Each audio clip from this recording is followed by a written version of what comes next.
Good morning प्यारे बच्चों, क्या हाल चाल। आशा करता हूँ आप लोग बहुत अच्छे होंगे। तो मेरे बच्चों हम पहुँच चुके हैं फिजिक्स के इम्पोर्टेंट क्वेश्चन के साथ। बच्चों यह क्वेश्चन हमेशा 3 नंबर या 4 नंबर में पूछा जाता है ना। तो बच्चों आज का जो हमारा क्वेश्चन है कुछ इस प्रकार है कि सेलों का श्रेणी क्रम संयोजन किसे कहते हैं, इसमें बहने वाली धारा का व्यंजक स्थापित कीजिए और बताइए कि यह परिपथ कब अधिक लाभप्रद होगा।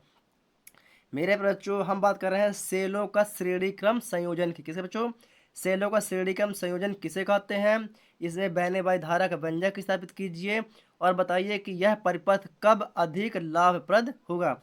तो चलिए बच्चों हम सेलों का श्रेणी क्रम संयोजन को पढ़ेंगे। इससे पहले बच्चों अगर आप लोग हमारे रिस्क स्टडी यूट्यूब चैनल पर नए हैं तो फटाफट चैनल को सब्सक्राइब कर लें और बेल आइकन खुद दबा लें ताकि आने वाली वीडियो की नोटिफिकेशन आप लोग को मिलती रहे। तो चलिए बच्चों हम सेलों का श्रेणी क्रम, तो बच्चों श्रेणी क्रम इससे पहले हमने प्रतिरोधों का श्रेणी क्रम पढ़ चुके हैं।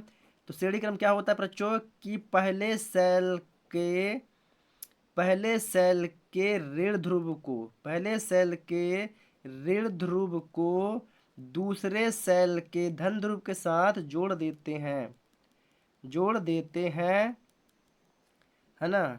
और पहले सेल के धन ध्रुव और अंतिम सेल के ऋण ध्रुव के बीच में क्या करते हैं, एक बाह्य प्रतिरोध जोड़ देते हैं। क्या कहते हैं बच्चों? एक बाह्य प्रतिरोध जोड़ देते हैं, बाह्य प्रतिरोध कैपिटल आर। सॉरी बच्चों ये बीच में होना चाहिए था, थोड़ा सा इसे मैं किनारे पर कर दिया हूँ है ना। चलिए तब भी कोई दिक्कत नहीं, आप लोग बीचों बीच बनाइएगा है ना। ये बाह्य प्रतिरोध क्या है हमारा आर है, तो आप लोग इसे बीचों बीच बनाइएगा। ये हमारा पहला सेल हो गया प्लस माइनस, जिसका विद्युत भाग बल क्या है E1 है। ये हो गया प्लस माइनस, इसका विद्युत भाग बल क्या है E2 है। ये बीच में बच्चों डैश डैश क्या है, डैश डैश है। डैश डैश से मतलब क्या होता है बच्चों, इसमें बहुत सारे सेल लगे हुए हैं। क्या इसमें बहुत सारे सेल जुड़े हुए हैं है ना, जिसे हम क्या बोलेंगे, जिसे हम EN, ये हमारा अंतिम सेल है। कौन अंतिम सेल है जिसको हम बोलेंगे EN। एन क्या होता है, ई क्या होता है विद्युत भाग बल, एन क्या होता है सेलों की संख्या।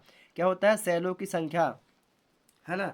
और ये प्रतिरोध को मान लेते हैं, क्या मानते हैं, आंतरिक प्रतिरोध स्मॉल आर। क्या बच्चों स्मॉल आर है ना। तो अतः बच्चों आप लोग इसे समझ चुके होंगे है ना। तो कुल अगर प्रतिरोध की बात की जाएगी बच्चों तो कुल प्रतिरोध के बीच में क्या आएगा, कुल आंतरिक प्रतिरोध तो आर एन, क्या आर एन। कुल विद्युत भाग पूछा जाएगा तो ई एन दोनों बताना पड़ेगा, क्योंकि हमें इसमें पता नहीं है कि हमने कितने सेलों को जोड़ा हुआ है।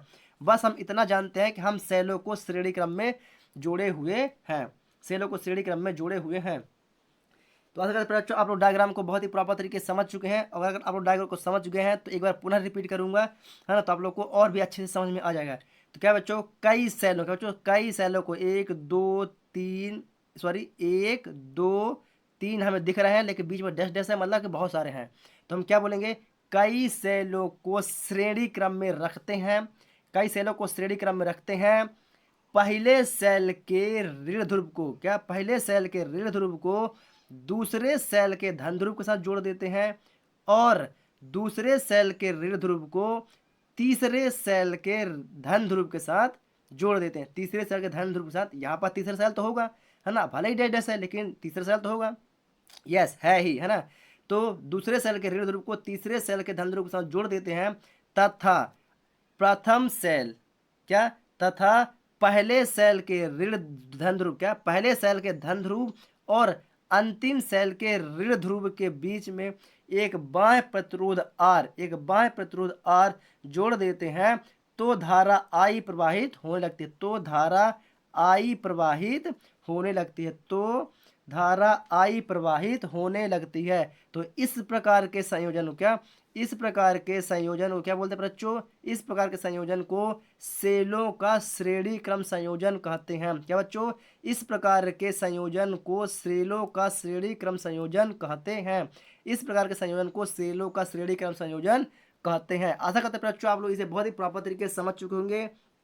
प्यारे बच्चों आप लोग हमारे वीडियो के अंत तक बने रहें है ना। जिस थ्योरम के मैंने बताया है अभी तो नहीं लिखूंगा है ना, लेकिन अपनी नोट्स को मैं इसे प्रॉपर तरीके से लिख कर दिखाऊंगा। पर बच्चों अगर मैं लिखने लगूंगा तो वीडियो बहुत ज़्यादा लंबी हो जाएगी है ना।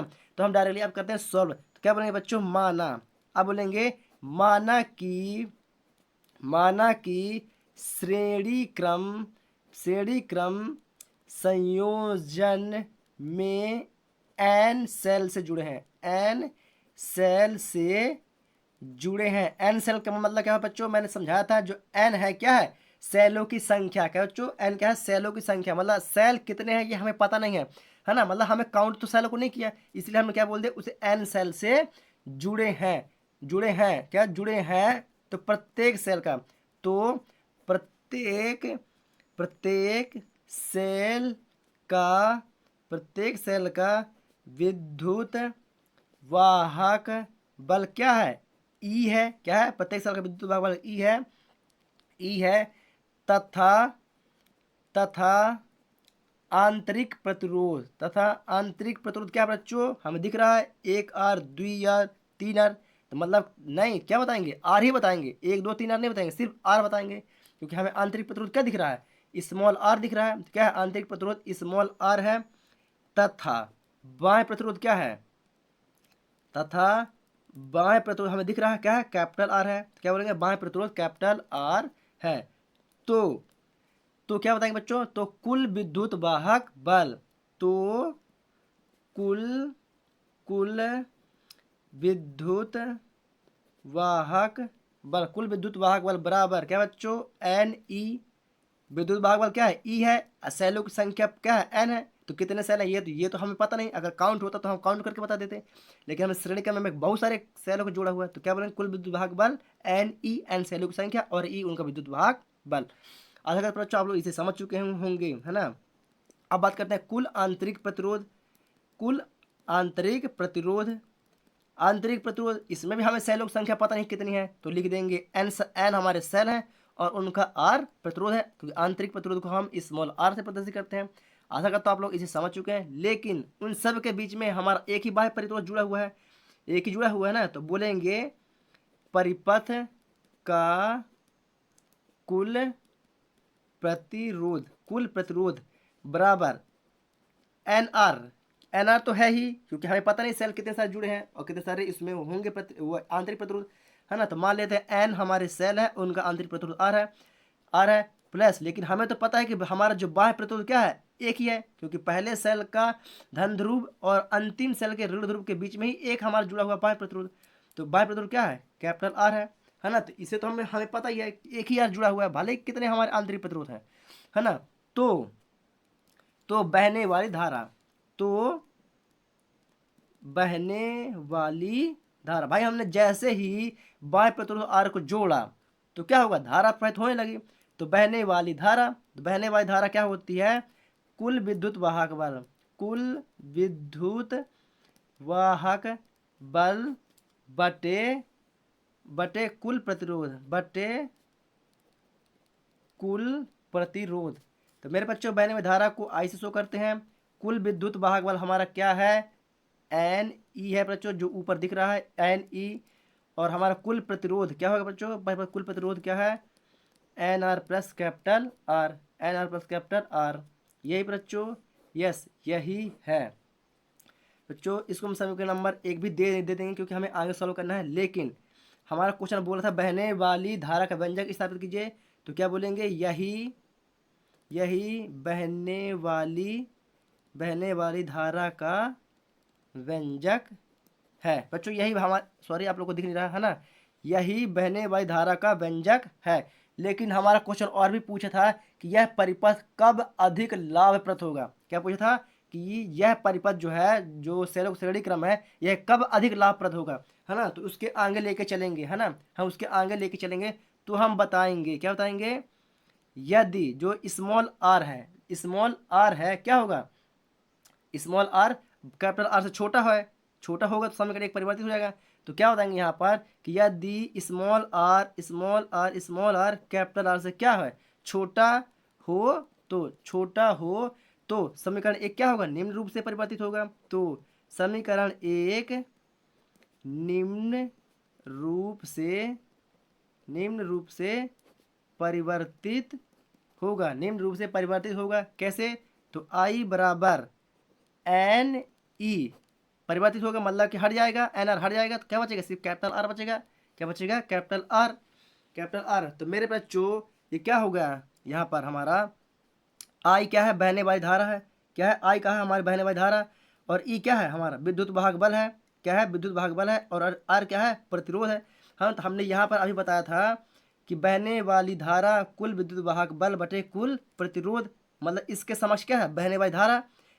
आप लोग थोड़ा सा देखने की कोशिश करिएगा, समझने की कोशिश करिएगा कि कुल विद्युत वाहक बल क्या है, हमारा ई है, तो कुल विद्युत वाहक बल हमने ई, और कुल प्रतिरोध, तो कुल प्रतिरोध में तो एन आर हट चुका है, लेकिन है तो प्रतिरोध क्या है, आर, तो इसके बराबर क्या होता है, बहने वाली धारा कुल विद्युत वाहक बल बटे कुल प्रतिरोध, इसके बराबर में क्या है, इसके बराबर में क्या है, बहने वाली धारा है। तो हम यहाँ पर क्या लिखेंगे, आई बराबर क्या लिखेंगे, आई बराबर N into E upon R, इसको साइड में कर देंगे क्योंकि कुल क्या है, कुल विद्युत वाहक बल ई है और प्रतिरोध क्या है, आर है, तो उसके बराबर में क्या होता है, बहने वाली धारा, क्या होता है, बहने वाली धारा। तो हम क्या, आई बराबर एन गुणा बहने वाली धारा लिख सकते हैं। यस बच्चों, हम लिख सकते हैं, क्योंकि कुल विद्युत वाहक बल बटे कुल प्रतिरोध किसके बराबर होता है, बहने वाली धारा के, बहने वाली धारा के बराबर होता है। इससे पहले हमने बताया बहने वाली धारा बराबर कुल विद्युत वाहक बल बटे कुल प्रतिरोध, ई अपॉन आर बराबर बहने वाली धारा, तो आई है ना, तो उसकी जगह क्या लिख दें, बहने वाली धारा, तो उसी को हमने लिख दिया बहने वाली धारा। आशा करते बच्चों आप लोग इसे बहुत ही प्रॉपर तरीके से समझ चुके हैं, है ना। तो इससे स्पष्ट होता है, अतः इससे स्पष्ट होता है कि यदि आंतरिक प्रतिरोध का मान, बाह्य प्रतिरोध के तुलना में नगण्य हो, क्या हो, नगण्य हो। यदि आंतरिक प्रतिरोध का मान, क्या, यदि आंतरिक प्रतिरोध का मान बाह्य प्रतिरोध की तुलना में क्या हो, नगण्य हो, मतलब कि ना हो, तो यह जो परिपथ है हमारा क्या होगा, तो यह हमारा परिपथ है अधिक लाभप्रद होगा। तो ही हमारा परिपथ ये वाला श्रेणी क्रम का वाला जो परिपथ है, तभी वह अधिक लाभप्रद होगा, क्योंकि उसमें धारा का मान क्या होगा, n गुना बढ़ जाएगी, क्योंकि जो धारा का मान है वो क्या हो जाएगी, n गुना बढ़ जाएगी। जो बहने में धारा है उनकी धारा का मान n गुना बढ़ जाएगी। तो ऐसा करते बच्चों आप लोग इसे बहुत ही प्रॉपर तरीके से समझ चुके हैं, और अगर आप लोग को समझ में आ गया तो फटाफट आप वीडियो को लाइक कर दें, है ना, वीडियो को लाइक कर दें, और आ गए हमारी नोट्स कॉपी पर, तो इसे अपने नोट्स कॉपी पर फटाफट लिख लें। तो फिर बच्चों ये रहा क्वेश्चन, आप लोग क्वेश्चन को तो फटाफट लिख ही चुके होंगे, है ना, और डायग्राम को भी बना लीजिए होंगे। अगर नहीं बनाए तो वीडियो को रोक के आप लोग इतना ही प्रॉपर तरीके से लिख लीजिएगा और बना लीजिएगा। हम चलते हैं नेक्स्ट थ्योरम की ओर। तो ये रहा बच्चों हमारा थ्योरम, तो फटाफट आप लोग वीडियो को रोक के थ्योरम को भी लिख लीजिएगा, है ना। वीडियो लंबी ना हो इसलिए बच्चों मैं थोड़ा सा फास्ट करने की कोशिश करूँगा, तो आप लोग भी थोड़ा फास्टिंग करिएगा, है ना। चलिए आप लोग इतना पहले लिख लीजिएगा कि सेलों का श्रेणी क्रम संयोजन कहलाता है। चलिए आशा करता हूँ आप लोग इतना लिख चुके होंगे प्रॉपर तरीके से। माना कि श्रेणी क्रम संयोजन में एन सेल से जुड़े हैं, वहाँ से लेकर के आप लोग बहने वाली धारा का जो सूत्र फॉर्मूला बना हुआ है आप लोग यहाँ तक लिख लीजिएगा, है ना। यस, तो बहने वाली धारा कुल विद्युत वाहक बल बटे कुल प्रतिरोध, बहने वाली धारा क्या आई होती है, कुल विद्युत वाहक बल हमारा एन ई हो जाएगा, कुल प्रतिरोध क्या हो जाएगा कि small R plus capital R. चलिए बच्चों मैं लेके चलता हूँ आप लोग को नेक्स्ट पेज की ओर। ये पर बच्चों हम पहुंच चुके हैं अपने नेक्स्ट पेज की ओर, है ना। तो फटाफट आप लिख लीजिए बहने वाली धारा आई ये है, कुल विद्युत वाहक बल ये है, और कुल प्रतिरोध हमारा ये है। इसको देते हैं समीकरण नंबर 1। यही होता है हमारे बहने वाली धारा का व्यंजक, और इसमें बताया है यदि आर छोटा हो कैपिटल आर से, तो इसे नगण्य मान के छोड़ दिया जाता है, यू मान लीजिए, है ना, जिसका मान हमारा परिवर्तित हो जाता है। तो समीकरण 1 निम्न रूप से परिवर्तित होगा, है ना। तो यहाँ एन प्लस आर को हटा देते हैं और कैपिटल आर हमको सिर्फ लिख लेते हैं। आप लोग वीडियो को रोक के फटाफट इतना लिख लीजिएगा, है ना। मैं वीडियो थोड़ा ऊपर की ओर स्किप करता हूँ। यस, आप लोग यहाँ तक लिख लीजिएगा फटाफट वीडियो को रोक के, है ना। आप लोग वीडियो के अंत तक बने रहें, है ना। बस समाप्ति की ओर ही हम लोग पहुँच चुके हैं। चलिए आशा करता हूँ आप लोग इसको भी वीडियो को रोक के फटाफट लिख चुके होंगे।